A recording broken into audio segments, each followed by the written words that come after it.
ના જાગૃત નાગરિક ભાઈઓ બહેનો સૌને મારા નમસ્કાર। આજે સૌને એક નમ્ર વિનંતી સાથે મહત્વપૂર્ણ સંદેશ આપવા હું ઉપસ્થિત થયો છું। આપણે સૌ જાણીએ છીએ કે તારીખ 26 એપ્રિલે રાજ્યમાં સ્થાનિક સ્વરાજ્યની સંસ્થાઓની ચૂંટણી યોજાઈ રહી છે। આ માત્ર એક ચૂંટણી નથી, પરંતુ આપણા લોકતંત્રનો પવિત્ર ઉત્સવ છે।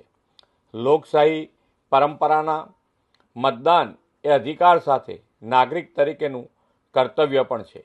તમારા એક મત તમારા શહેર, જિલ્લા અને તાલુકા તથા ગામ અને સમગ્ર સમાજના વિકાસને વધુ ગતિ આપશે।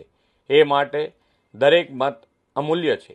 હું રાજ્યના દરેક મતદારોને હાર્દિક અપીલ કરું છું કે 26 એપ્રિલે મતદાન કેન્દ્ર સુધી જરૂર પહોંચો અને મતદાન અવશ્ય કરો। પરિવાર, મિત્રો અને પડોશીઓને પણ મતદાન માટે પ્રેરિત કરો। 100% મતદાનનો સંકલ્પ લઈને લોકશાહીને વધુ મજબૂત બનાવો।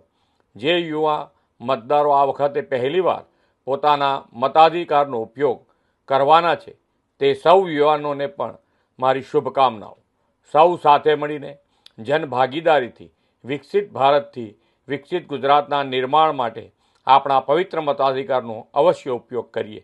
ચાલો 26 એપ્રિલે આપણે 100% મતદાન કરીને લોકશાહીના આ મહાપર્વને સફળ બનાવીએ।